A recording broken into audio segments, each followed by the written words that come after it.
Bismillahirrahmanirrahim. Assalamualaikum warahmatullahi wabarakatuh.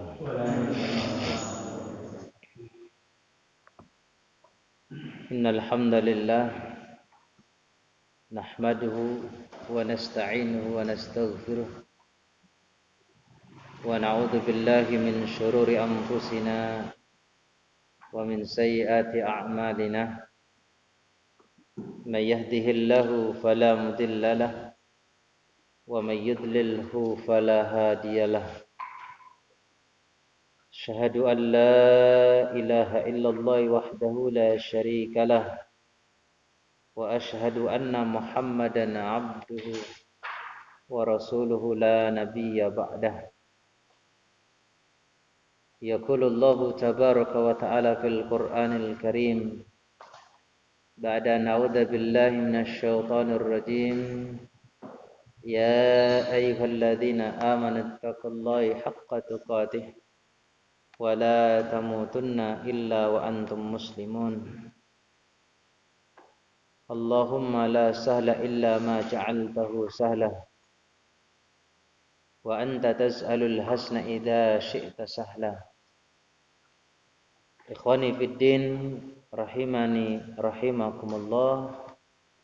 Kita lanjutkan kajian kitab Bulughul Maram min Adillatil Ahkam. Sebelum kita membahas kitab ini, saya minta tolong untuk ada yang membaca salah satu di antara jenengan. Kalau di kitab saya nomor 11.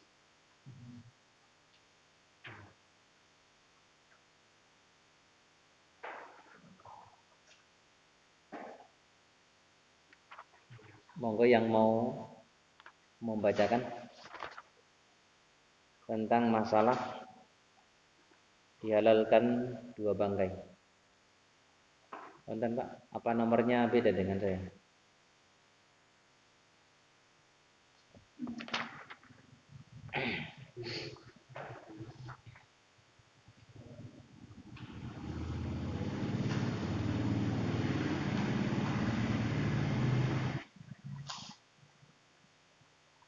Dereng ketemu.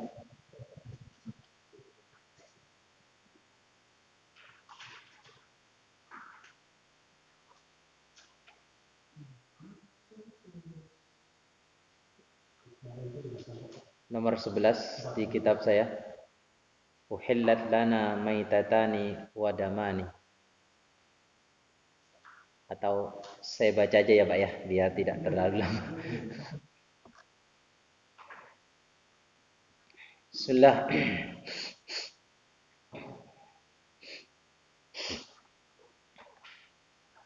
Nomor 11. Wa 'an Ibni Umar radhiyallahu anhuma qala.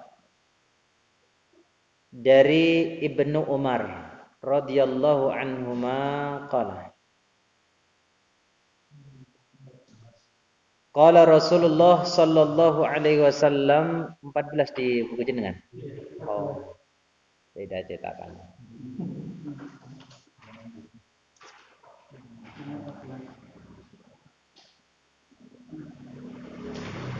Qala Rasulullah sallallahu alaihi wasallam, bersabda Rasulullah sallallahu alaihi wasallam, uhillat lana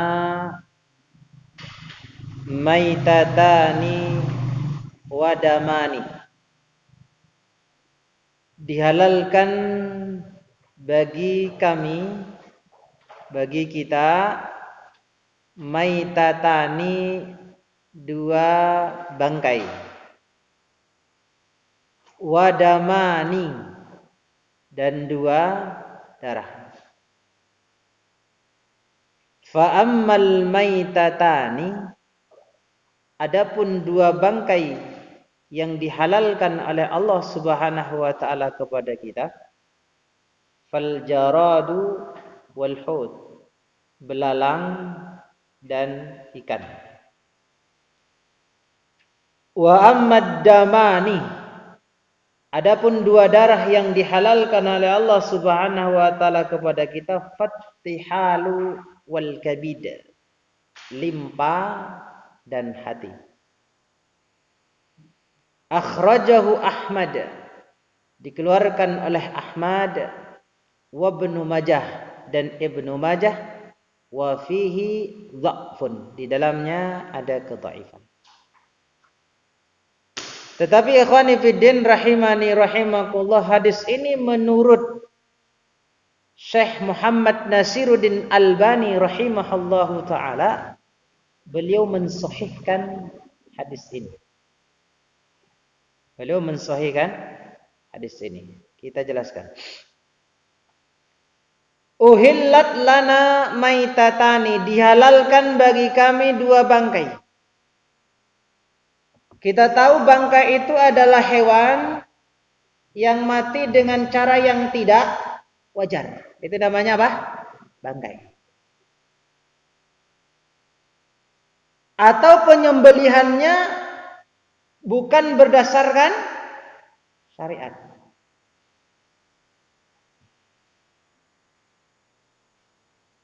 Tercekik bangkai, ditanduk oleh kawannya bangkai, jatuh dari tempat ketinggian ataupun bangunan, mati dia, bangkai.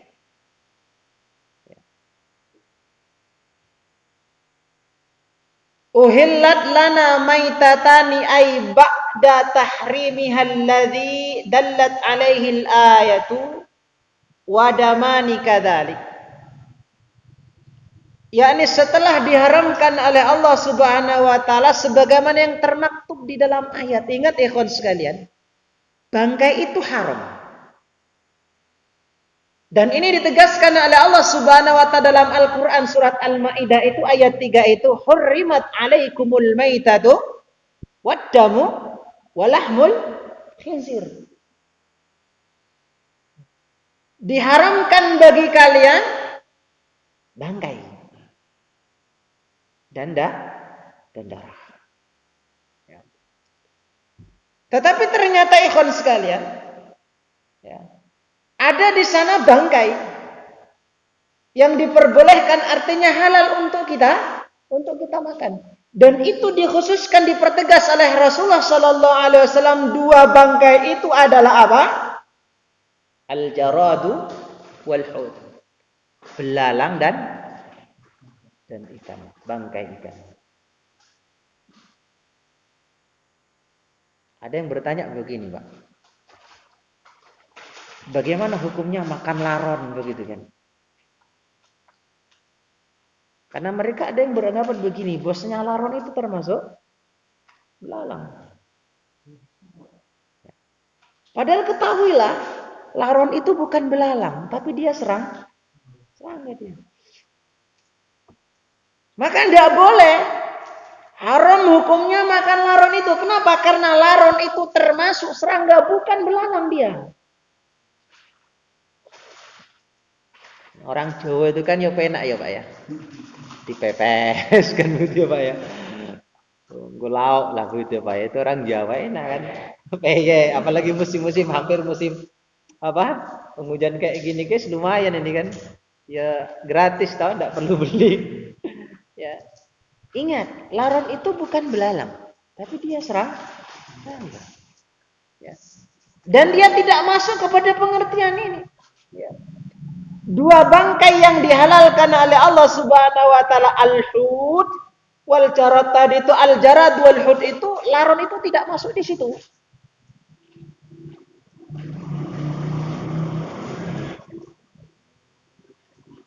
Wa yadullu ala hilli maitatil jarad.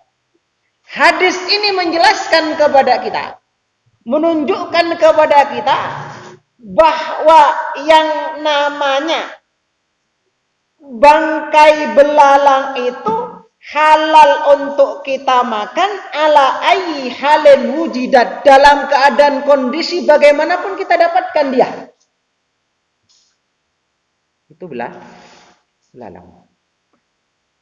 Jenengan ngertos toh belalang niku napa? Ngoten nggih Pak nggih. Jangan-jangan nggak ngerti belalang. Ya. Maka ikhwan sekalian, fala yu'tabaru fil jaradi syai'. Kita tidak perlu mempertimbangkan dalam keadaan kondisi bagaimana kita mendapatkan belalang itu mati. Pokoknya mati, bangkai halal dia. Itu apa? Belalang. Mati normal ataupun tidak normal. Belalang itu Pak, itu kalau dibakar itu kayak apa namanya, yuk panggang tuh masuk enak Pak, bener Pak. Saya dulu pas kecil yuk makanannya itu, bukan makanannya, saya sering makan itu. Om desa soalnya. Apalagi belalang yang besar-besar itu kan, masya Allah saat itu. Diambil kepalanya gitu kan ya Pak ya, masya Allah. Ya, bulu-bulunya itu dibuang enak. Ya. Fala yu'tabaru fil jaradi syai'un sawa'un mata hatfa'an fihi au bisababin. Maka tidak perlu dipertimbangkan bagaimana kondisi tadi belalang itu mati, dia normal ataupun tidak normal, yang penting dia belalangnya sudah halal untuk kita makan. Itu belalang. Wal haditsu hujjatun. Hadis ini juga menjadi hujjah, menjadi dalil. Ala man istarata mautaha bisababi adamin. Yang mensyaratkan bahwasanya kematian daripada belalang itu, bolehnya kita makan bangkai belalang itu kalau kematiannya itu disebabkan oleh manusia. Kan ada ulama ya yang mensyaratkan belalang itu boleh dimakan ya bangkainya kalau yang menjadi penyebab kematiannya matinya itu karena apa? Manusia. Ya dibunuh gitu ya Pak. Jadi artinya tidak mati sendiri gitu loh. Ya.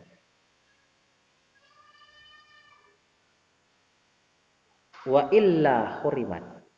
Kalau bukan karena sebab itu tidak boleh dimakan. Wa kadzalika yadullu ala hilli maitatil hut. Begitu pula bangkai ikan, Pak. Bangkai ikan itu tidak perlu dipertimbangkan ala ayyi sifatin wujida. Pokoknya bangkai ikan ya sudah. Ini maksudnya ikan laut dan ikan darat lah ya. Sama saja sebenarnya. Ikan apa? Iya. Ya air tawar maksud saya. Kan sama saja toh Pak ya. Beda toh? Beda ya? Oh iya ya betul betul. Ikan darat gak hidup memang. Kalau buaya darat hidup ya.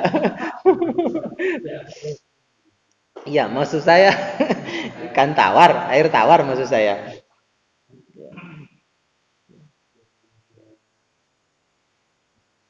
Baik itu tofian, terapung dia atau tidak terapung. Yang penting mati, ya sudah. Halal untuk kita makan. Lalu terus bagaimana? Kalau kita mendapatkan ikan yang sudah dibom, bom laut. Ada itu kan, Pak. Di lautan itu kan penjajah laut lah itu. Jadi dia ini ngebom ikan begitu kan, dan ketika ngebom ikan itu luar biasa Pak, dapat hasilnya itu loh. Ya, sak mbok-mboke sak anak-anak yo kena Pak, sak batu-batunya yo hancur. Ya. Bolehkah kita makan ikan yang mati karena dibom? Atau bolehkah kita makan ikan yang mati itu karena dipotas begitu? Kita perhatikan tuh. Kalau ikan tadi itu mengandung racun karena adanya bom tadi itu, ataupun ikan itu ketika selesai dipotas mati dia, kemudian ada racunnya dan mengakibatkan kita keracunan, maka makan ikan yang seperti ini haram hukumnya. Bukan karena ikannya itu, tapi karena apa? Karena racunnya itu. Artinya sesuatu yang halal artinya ikan yang sebelumnya halal itu dikarenakan ada racun di dalam ikan itu, maka ikan itu jadi haram hukumnya.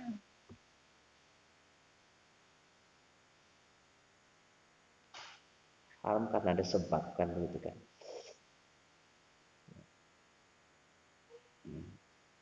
Artinya kan tidak boleh begitu kan.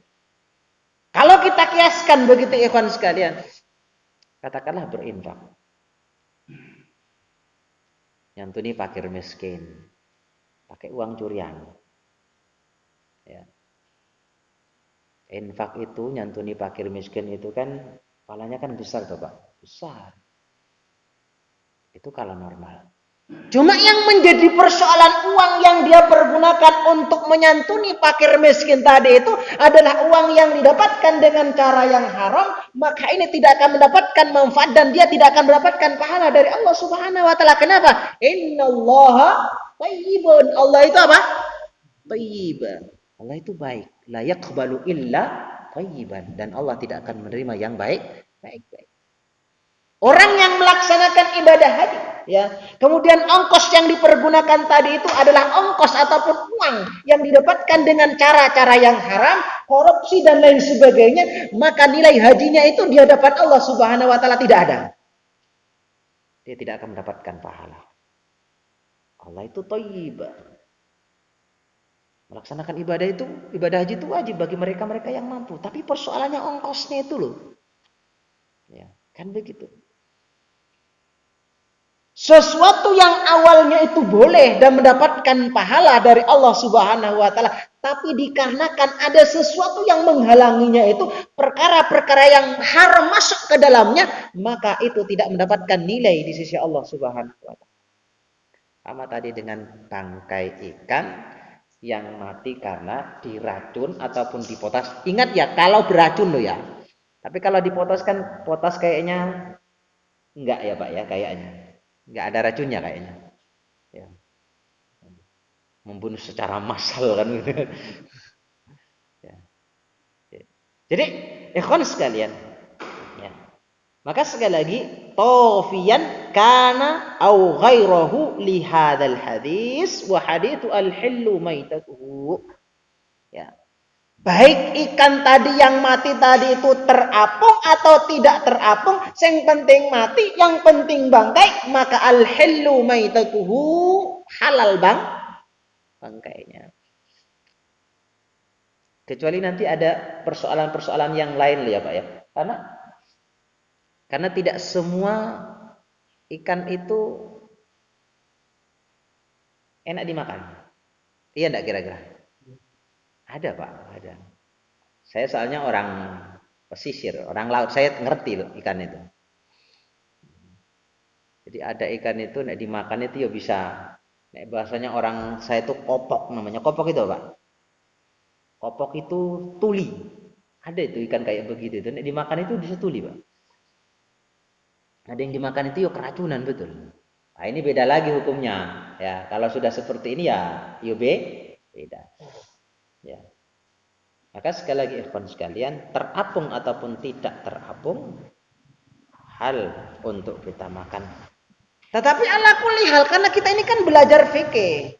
Yang namanya fikih itu wajar, di sana terjadi perbedaan pendapat. Maka di sana disebutkan waqila la yahillu illa minhu illa ma kana mautuhu bisababin adamiyyin. Ya, ada yang berpendapat bahwasanya kalau matinya tadi itu bukan disebabkan oleh manusia, maka bangkainya itu tidak halal.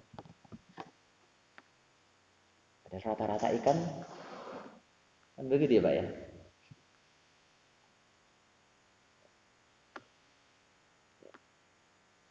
La yahillu minhu illa ma kana mautuhu bisababin adamiyyin. Au jazril ma au qatfihi au nudibihi wa la yahillu tafi. Ya. Pendapat yang kedua ini mengatakan begini Pak. Bagi ikan yang matinya itu terapung, dia tidak halal. Berarti harus bagaimana? Ya tadi itu. Dia harus mati dikarenakan ulah sebab manusia, ya. Atau dia terpotong karena hempasan ombak atau karena terdampar. Atau karena terdampar. Kenapa? Kata Rasulullah Shallallahu Alaihi Wasallam, beliau mengutip sebuah hadis begini, Pak. Ma'alqahul bahru. Ya. Apa yang terdampar itu? Terdampar itu kan berarti kan berada di mana, Pak? Di pinggir toh? Ya, di pesisir toh. Ya. Yang terdampar au jazara anhu atau terpotong karena hempasan ombak. Karena saking besarnya ombak itu, maka fakulu, makanlah, tidak apa-apa. Wama mata fihi fatafa fala ta'kuluhu, dan apa yang mati di dalamnya, artinya dia terapung, tidak terdampar, dia tidak terhempas dan dia tidak terpotong, maka fala ta'kuluhu, jangan kau makan. Ya. Jangan kau makan. Ya.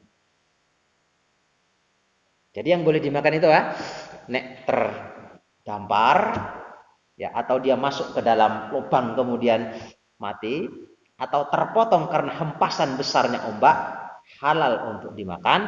Tetapi kalau dia terapung di lautan dan tidak sampai ke darat, begitu kan, maka fala ta'kulu, jangan kau makan. Itu pendapat yang satu. Ya. Dan mereka beralasan seperti ini. Berarti apa? Berarti hadis yang kita bacakan pertama tadi itu, ya, itu dikhususkan oleh hadis ini. Berarti kan dikecualikan, begitu kan. Tetapi wa ujiba anhu, saya jawab kata penulis, bi annahu haditsun dhaif. Hadis ini adalah dhaif. Bittifaqi a'immatil hadis, berdasarkan kesepakatan ulama hadis. Qala An-Nawawi rahimahullahu taala, Imam Nawawi berkata, haditsu Jabir hada dhaifun bittifaqi a'immatil hadis. Dhaif menurut kesepakatan ulama hadis. Maka tidak boleh wala yajusul ihtijaju bihi walau lam yu'aridhu syai' kaifa wa huwa mu'aradun. Maka tidak boleh kita menggunakan dalil ini untuk mengharamkan ikan yang terapung untuk tidak kita makan. Berarti sekali lagi, ikan itu bangkainya terapung ataupun tidak terapung halal. Alasannya apa, Pak? Ada sebuah riwayat menyebutkan begini, Pak. Rasulullah sallallahu alaihi wasallam wa li'annahu sallallahu alaihi wasallam akala minal ambar. Suatu ketika beliau ini makan minal ambar. Ambar itu maksudnya ikan besar sebangsa ikan paus, terdampar dia. Ya, mungkin jenengan pernah dengar kisah ini. Ya, terdampar dia ditemukan oleh sahabat begitu kan. Kemudian setelah itu allati khadafahal bahru li ashabis sariyah. Setelah itu walam yas'al bi ayyi sababin kana mautuha. Rasulullah tidak bertanya kepada para sahabat tentang sebab daripada kematian ikan itu. Ya. Beliau tidak bertanya kepada para sahabat, ini ikan ini mati gara-gara apa? Kan enggak. Tapi apa? Tapi Rasulullah Shallallahu Alaihi Wasallam langsung menikmati ikan itu. Maksudnya dimasak dulu gitu ya, Pak ya. Beliau tidak bertanya sebab daripada kematian ikan itu. Langsung dimakan oleh beliau. Walam yas'al bi ayyi sababin kana mautuha. Kama huwa ma'rufun fi kutubil hadis was sirah. Ini cerita ini sangat masyhur sekali.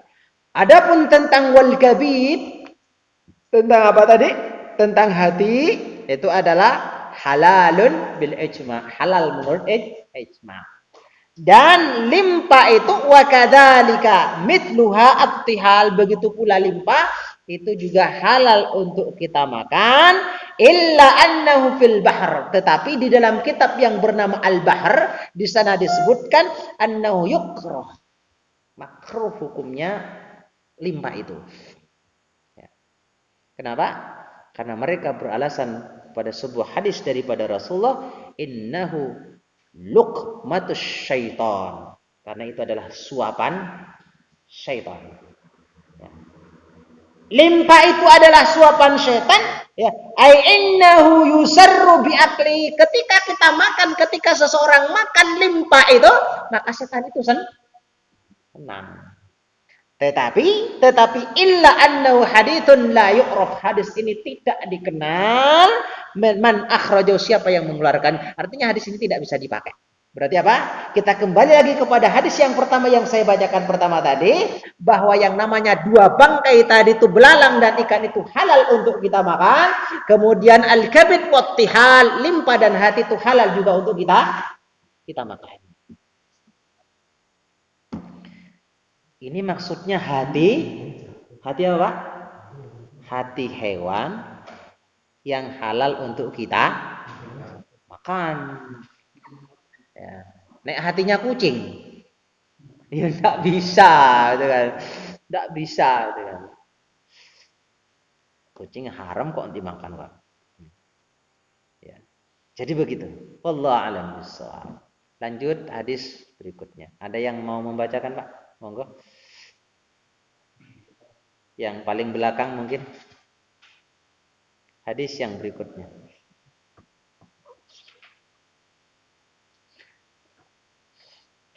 Belum ketemu? Sudah ya? Monggo. Atau siapa yang bisa?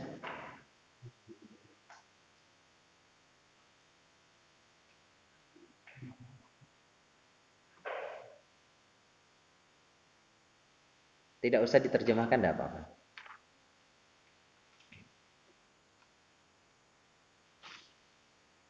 Monggo, Pak.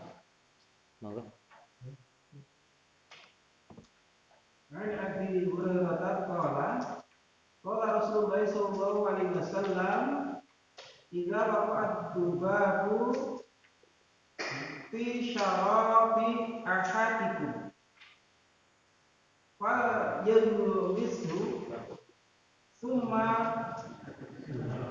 thumma yanzi'hu fa inna fi ahadi janahaihi da'an wa fil akhari sifa'an. Akhrajahul Bukhari wa Abu Dawud. Iya. Wa zada wa innahu yattaqi bi janahihi alladhi fihi du'a. Fihi du'a. Nah. Oke, kita jelaskan maksudnya. Sudah ketemu nggih, Pak nggih? Sudah nggih semua? Sudah. Ya, syukur-syukur nanti kita bisa hafalan gitu ya, Pak ya. Kalau hafalan bagus ini. Hafalan itu tidak perlu kecerdasan mungkin ya, Pak ya. Yang penting mau, insya Allah hafal.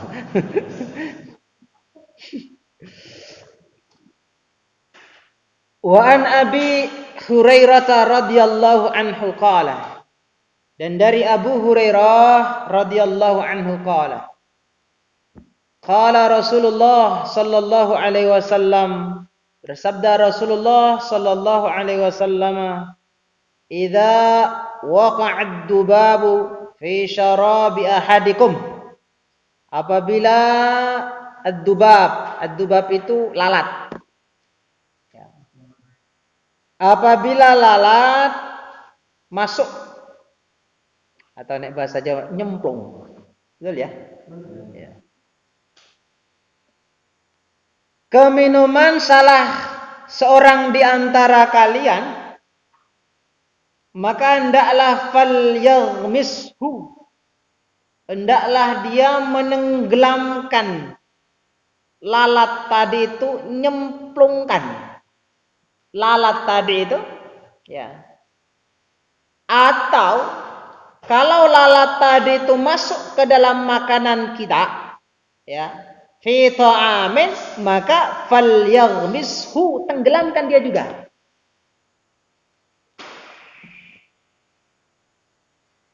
Ini adalah perintah dari Rasulullah.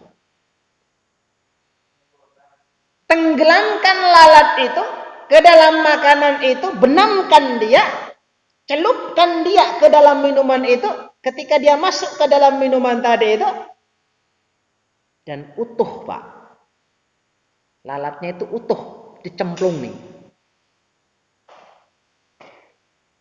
Bukan hanya sekedar buntutnya, karena ada hikmahnya ini. Ya. Jadi lalat itu utuh dicemplungkan, masukkan begitu. Ketika dimasukkan ke dalam air itu, kalau bisa jangan langsung diangkat. Diamkan sebentar dia. Baru setelah itu apa? Diangkat. Kemudian summa liyanzikhu. Setelah dibenamkan, ya, setelah dimasukkan ke dalam makanan atau minuman itu, maka ambil dia, keluarkan dia, buang dia lalat itu. Yang dibuang itu apa? Lalatnya. Bukan minumannya. Kalau kita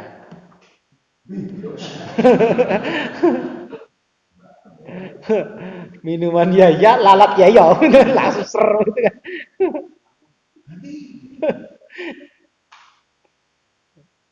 Jadi begitu. Kenapa ikhwan sekalian? Fa inna fi ahadi janahaihi da. Karena di salah satu sayap lalat tadi itu ada daknya. Ada penyakitnya. Ya. Wa fil akhar syifa, dan di salah satu sayapnya itu ada obatnya. Oleh karena itulah ikhwan sekalian, kenapa Rasulullah memerintahkan untuk menenggelamkan lalat tadi itu?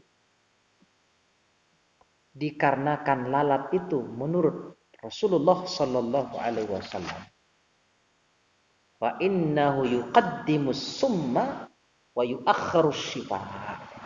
Ketika lalat itu hinggap di makanan kita, ketika lalat itu hinggap di minuman kita, maka pertama kali yang diturunkan oleh lalat itu adalah sayap yang di situ ada racunnya. Subhanallah. Kok ya pinter, Pak? Ya. Ya. Sayap yang ada racunnya itu dulu turun, ya, dan wa yuakhiru syifa, dan mengakhirkan sayap yang ada obatnya itu.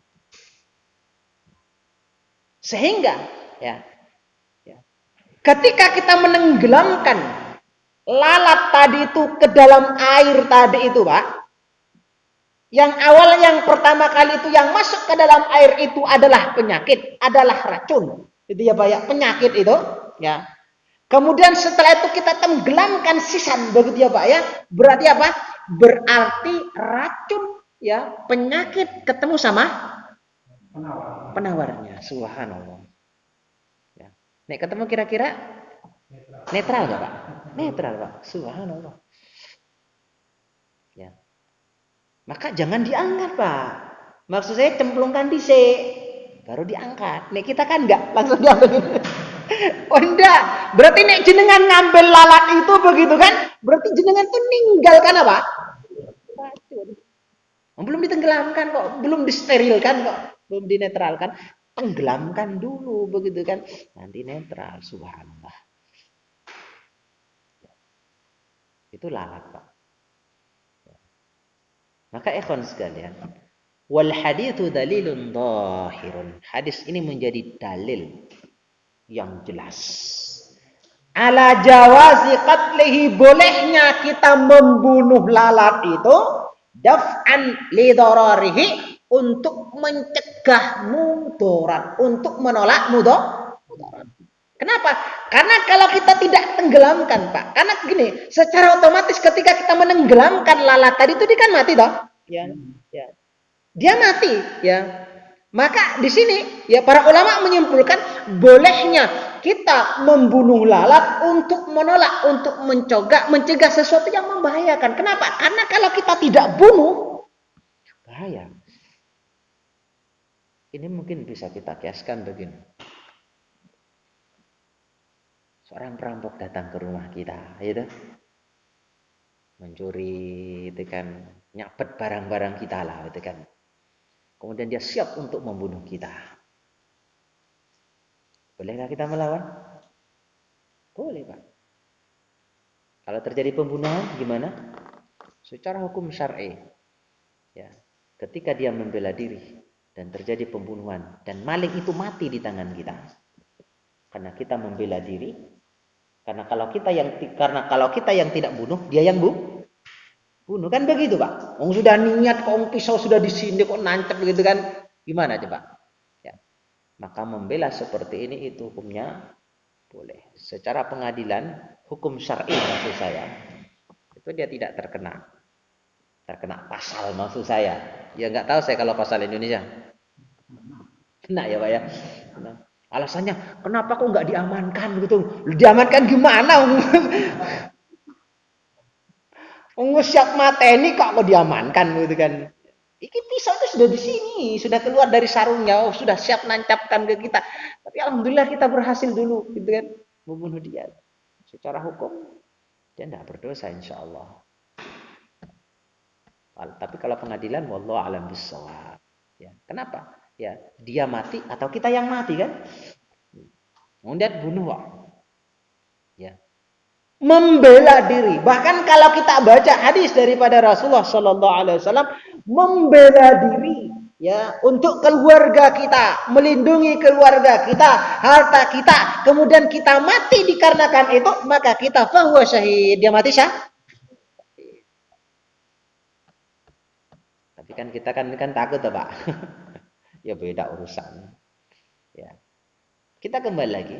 Bolehnya membunuh lalat untuk mencegah mudarat ataupun bahaya. Ya. Di rumah kita itu pas lagi banyak lalat begitu, Pak ya, ngambil apa itu lem. Lem yang di toko-toko itu lah, Pak ya, dipasang begitu, Pak ya. Masya Allah, terkumpul di situ. Boleh nggak kira-kira itu, Pak? Lalat itu mengganggu nggak kira-kira? Mengganggu. Iya, boleh dibunuh kalau dia mengganggu. Kalau nggak mengganggu, jangan. Kalau dia mengganggu, boleh kita bunuh. Tapi dengan cara yang baik kan begitu, Pak ya, bukan dibakar kan begitu kan, enggak boleh. Ya. Enggak boleh. Ya. Wa innahu yutrahu wa la yu'kal, dibunuh dia, ditenggelamkan dia, wa la yu'kal, dan tidak dimakan. Yang tidak dimakan itu maksudnya apa? Lalatnya. Bukan minumannya, bukan makanannya. Kalau makannya tetap enak. Tapi kan kita kan kadang-kala ya gilo, Pak. Betul nggak, Pak? Iya toh? Pak lagi lalat muak gitu ya, Pak ya. Di sampingnya ada kotoran begitu kan, kita makan di sampingnya tengger gitu kan. Wah gitu.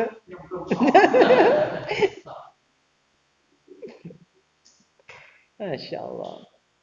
Padahal kira-kira gitu kan. Ya, ketika lalat itu bertengger di kotoran, di sesuatu yang najis, benda yang najis, ya. Kemudian setelah itu dia terbang ke kita. Dia kira-kira bawa najis gak, Pak? Bawa najis gak? Bawa dia, Pak. Bawa najis. Tengger dia ke badan kita ataupun ke makanan kita. Apakah harus kita bersihkan? Apakah batal wudu kita? Dah, kenapa? Karena itu adalah najis yang dimaklumi. Kenapa? Karena kecil dia. Gimana coba gitu kan? Ya, kita habis wudu begitu kan? Ya, kemudian ada tiba-tiba lalat bertengger kepada kita dan kita ngerti di situ ada kotoran manusia begitu kan ya. Dari situ nengger ke kita begitu kan? Apakah kita harus membersihkan? Apa yang ngerti di mana tempatnya kan gitu kan? Ya. Kan ya, kenapa? Karena saking kecilnya. Oleh karena itulah ketika najis itu kecil maka tidak masalah. Sesuatu yang dimaklumi. Kan begitu Pak. Dimaklumi tidak masalah gitu kan. Ya. Kita kan sudah berusaha. Contohnya seperti ini lagi lah. Seperti yang dulu mungkin pernah saya jelaskan tentang masalah istinja. Istinja pakai batu Pak. Istinja pakai batu itu kira-kira bersih nggak? Bersih nggak kira-kira Pak? Tidak. Jangan 10 kali pakai batu begitu.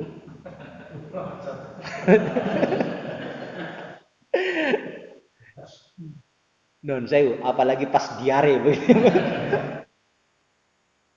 Tapi boleh nggak istinja? Ya boleh. Ada sisanya nggak? Ada sisanya. Terus bagaimana? Kata Ibnu Hajar al-Asqalani itu dimaklumi, dimaafkan.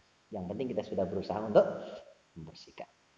Sisa-sisanya itu, kalau ada sisanya, tapi jangan disisain ya. Sisa-sisanya itu, dan kita sudah berusaha memaksimalkan diri untuk membersihkan itu, maka dimaafkan. Tidak masalah. Sama tadi dengan lalat tadi itu, ya masa kita bersihkan, mau milih begitu kan, punya kelihatan begitu kan. Ya enggak lah. Ya. Jadi begitu. Wa anna dzubab idza mata fi ma'in, kalau dubab tadi itu, kalau lalat tadi itu mati fi ma'in di air, maka fa innahu la yunajjisuhu, maka dia tidak menajiskan air itu. Ya, tidak menajiskan air itu. Li'annahu sallallahu alaihi wasallam, karena Nabi sallallahu alaihi wasallam memerintahkan untuk menenggelamkan apa? Lalat itu.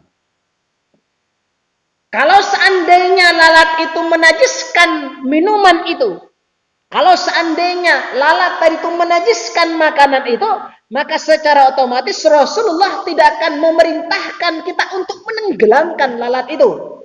Kan begitu, Pak? Tapi justru Rasulullah memerintahkan apa? Tenggelamkan dia, ya, buang lalatnya, itu kan? Kemudian makan makanannya, kan begitu. Maka summa uddi hadal hukma, hukum ini ya bisa kita tarik, bisa kita berlakukan kepada setiap makhluk yang bernyawa, yang berjiwa, maksud saya, yang dia tidak punya darah yang mengalir. Hukumnya sama. Ya. Hewan yang tidak mengalir itu apa, Pak? Oh, Pak. Lebah. Betul ya? Tawon. Mengalir nggak? Kemudian kumbang. Lalat. Apalagi, Pak? Ya, pokoknya intinya kayak hewan yang tidak punya darah mengalir. Ketika dia masuk ke minuman kita, maka itu tidak menajiskan. Karena begini Pak, memang para ulama itu berbeda pendapat dalam persoalan darah ini. Apakah darah itu najis atau tidak? Ya. Kalau darah haid, para ulama sepakat. Para ulama sepakat. Dia adalah najis. Tapi kalau darah manusia, para ulama itu berbeda. Dia najis atau tidak? Tidak najis. Begitu kan? Ya. Dan itu tidak kita pungkiri, dan pembahasan itu banyak di kitab-kitab para ulama. Ya. Apakah darah itu najis atau tidak najis? Kalau kita lihat, kalau kita buka lembaran sejarah ikhwan sekalian, para sahabat itu biasa toh. Pas posisi perang, iya dah. Sholat dalam keadaan berlumuran darah. Iya. Ya, itu biasa. Pas lagi sholat begitu kan, tiba-tiba panah kena dirinya, tak begitu kan. Sekali tas ngucur darah begitu kan. Berhenti nggak kira-kira dia?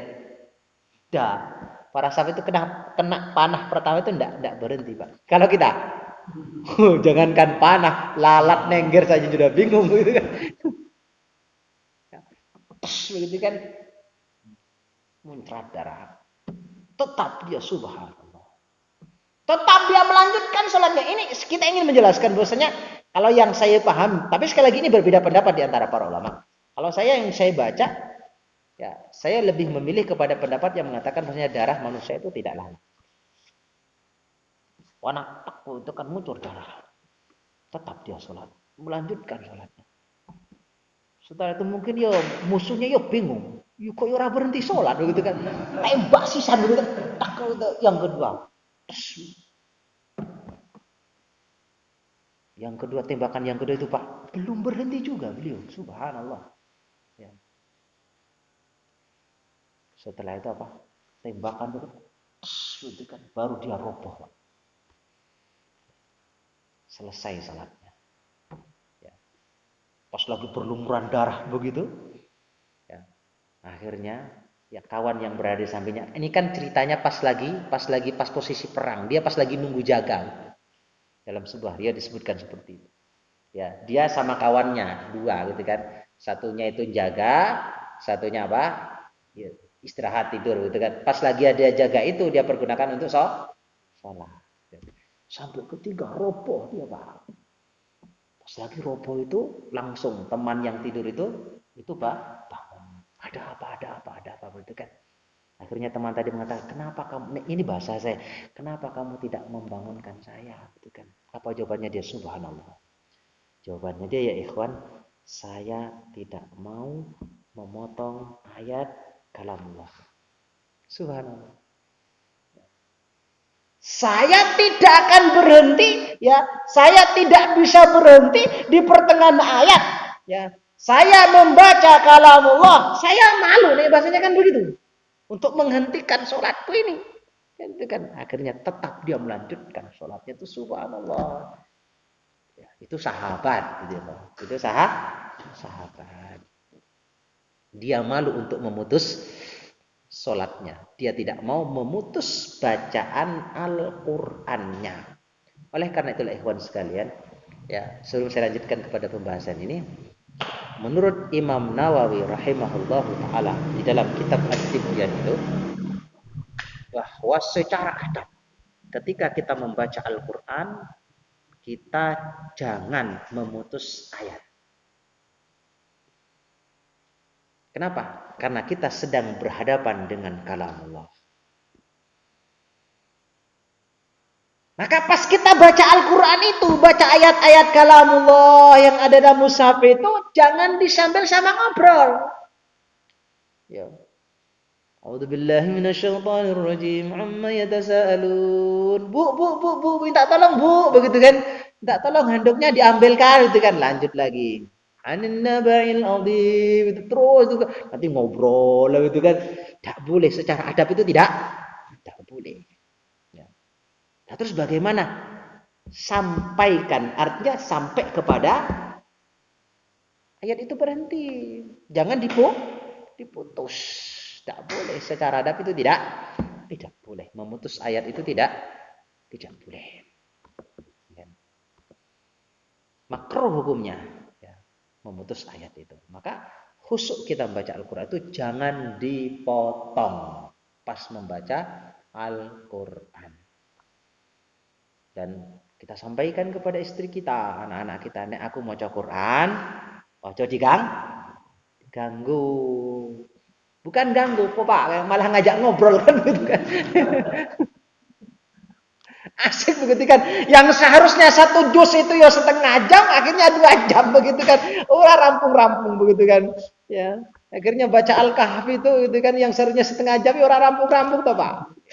Padahal Al-Kahfi itu kira-kira berapa menit, Pak? Berapa menit kira-kira? Tergantung siapa saya mau coba. Ya biasanya Al-Kahfi itu ya 20 lah, 15 menit lah insya Allah selesai. Ya. Kan besok kan hari Jumat dah. Jangan lupa tuh Al-Kahfinya. Jangan cuma Yasin tok kan ya. Al-Kahfinya juga diingatkan begitu. begitu ya. Jangan dianaktirikan al-kahfinya itu. Kenapa? Karena al-kahfi itu ya para ulama hadis daripada Rasulullah sallallahu alaihi wasallam menjelaskan bahwa hadis yang berkenaan dengan membaca surat Al-Kahfi di malam Jumat dan hari Jumat itu sahih. Tapi kalau untuk baca Yasin itu memang para ulama hadis itu masih berbeda pendapat. Ada yang mengatakan sahih, ada yang mengatakan dhaif begitu. Wallahu a'lam bishawab. Saya lanjutkan sedikit.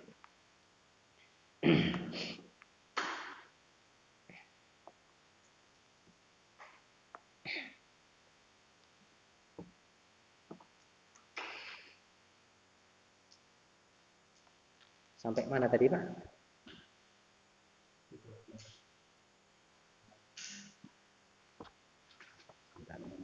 Sampai hilang di kitab saya.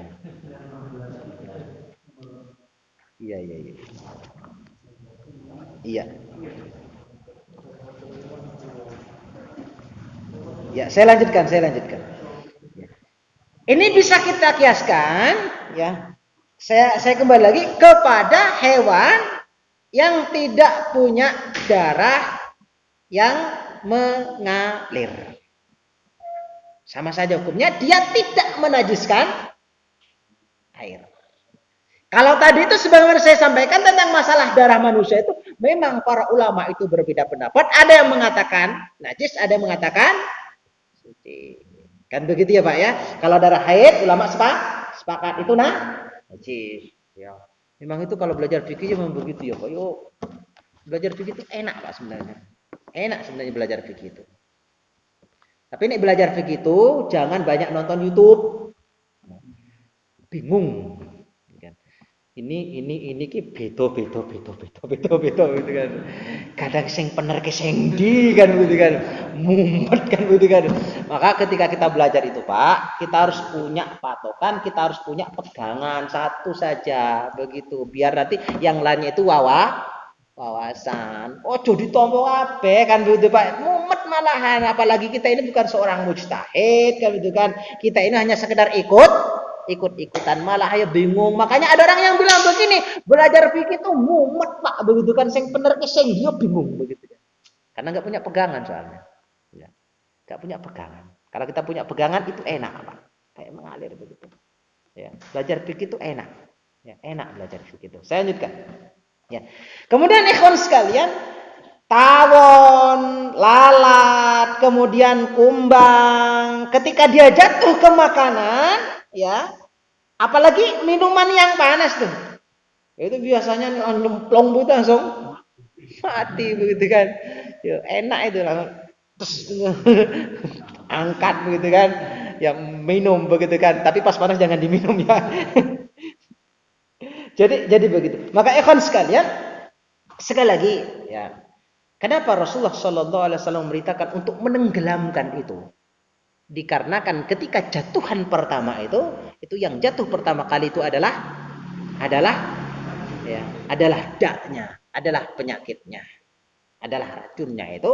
Kemudian kita tenggelamkan dia biar antara obat dengan itu yuk ketemu. Insya Allah netral. Lah itulah ikhwan sekalian, ya.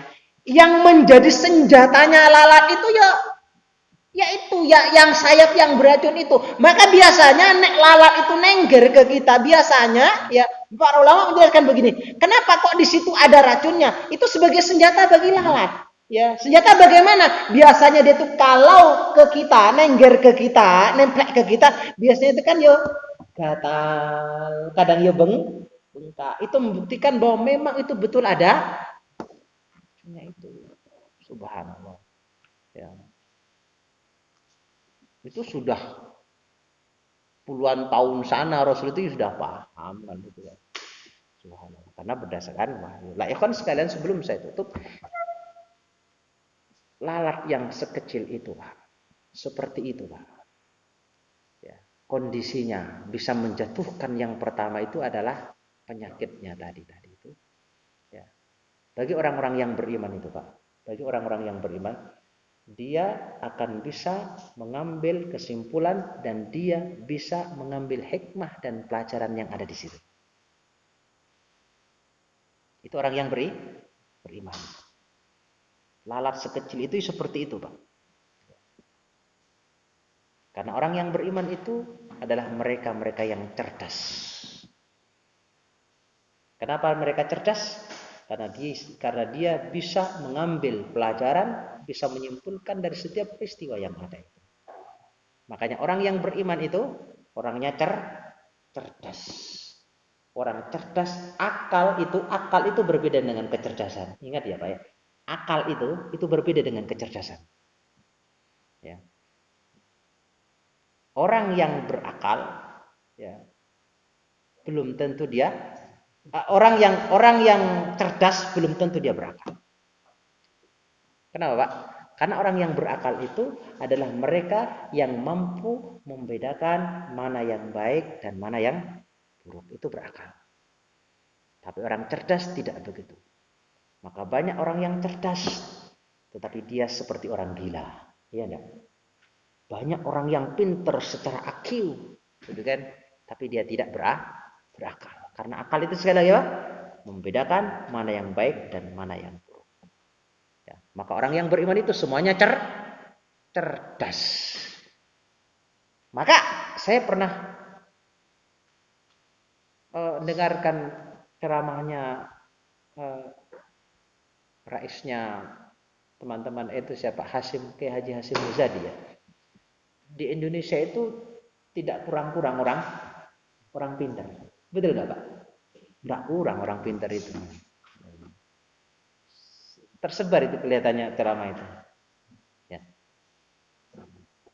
Tetapi ikhwan sekalian, yang sedikit itu adalah orang-orang yang berakal. Ya. Berapa banyak orang yang pintar secara IQ, tetapi dia tidak punya akal. Kan begitu kan? Sehingga Pak, lahirlah manusia yang hanya sekedar mengandalkan otaknya, mengandalkan pikirannya. Dia berusaha untuk mengotak-atik ayat Allah Subhanahu wa taala bermodalkan apa? Kecerdasan dia, tapi dia tidak berakal. Maka orang beriman itu, karena orang yang beriman itu mampu membedakan mana yang baik dan mana yang buruk, maka orang yang beriman itu adalah orang yang cerdas. Adalah orang yang berakal. Ya. Maka ikhwan sekalian, Allah menjelaskan dalam Al-Qur'an bahwasanya kata Allah dalam Al-Qur'an, orang-orang kafir itu kal an'am, seperti binatang. Bahkan bal adall, lebih sesat daripada binatang. Kenapa? Karena mereka pintar-pintar, cerdas, tetapi mereka tidak berakal. Maka kata Allah, afala ta'qilun, kan begitu. Wallahu a'lam. Demikian yang bisa saya sampaikan. Sebelum saya tutup, ada yang ditanyakan, Pak? Monggo, Pak. Untuk lawat tadi itu sebenarnya setelah dicelupkan diangkat lagi dibuang atau tidak tetap? Iya, dicelupkan, didiamkan sebentar dulu ya, Pak ya. Ya. Kemudian diangkat, dibuang lalatnya. Terus celupkan harus diam di dalam itu. Jenengan kan tadi pegang tadi lalatnya. Jenengan cara mencelupnya gimana? Cara Oh, pakai sendok gini. Oh. Ya. Oh, pakai sendok gini, Pak. Tapi ada nggak kira-kira lalat tertinggal di dalam? Apalagi panasnya hancur di dalam. Iya, apalagi pas lagi panas hancur di dalam begitu ya, Pak ya. Tapi yang jelas dia sudah netral, Pak. Dia sudah netral. Kenapa? Karena karena penyakit tadi sudah ketemu sama penawarnya. Insya Allah sudah netral. Ya kalau sudah tapi masa sih di gelas itu nggak bisa diambil, Pak? Bisa lah, begitu kan? Kan gelas itu kan cuma segini kan? Masuk begitu kan ya kan bisa saja begini kan diambil. Bisa lah, begitu kan? Yo jangan dieman-eman kan begitu di dalam. Eman. Ada orang itu kan, saya pernah lihat itu orang, Pak. Pernah lihat orang itu dia memang sengaja membuka semacam gelas begitu, dikasih apa begitu kan, kemudian masuk ke situ lalat, kemudian ditutup gitu sama dia. Mungkin dijadikan obat sama dia. Saya belum bertanya sama dia. Saya pernah lihat itu orang yang seperti itu. Mungkin dijadikan obat. Jadi begitu ya Pak ya. Jadi kalau tertinggal, ya bisalah diambil lah. Insya Allah bisa kok diambil itu. Bisa diambil. Tapi kalau memang tidak bisa, ya gimana lagi? Insya Allah sudah netral. Wallahu a'lam bishawab. Jadi begitu. Ini berlaku juga sama makanan loh ya. Berlaku juga sama makanan. Ya. Pas lagi kita makan begitu kan tiba-tiba apa? Lalat masuk ke dalam piring kita, ke piring kita itu. Ya sudah kita tenggelamkan, angkat, buang, lanjut makan begitu kan. Ya. Tapi ini kita kadang-kadang yo gila. Apalagi lalat itu rotok gede.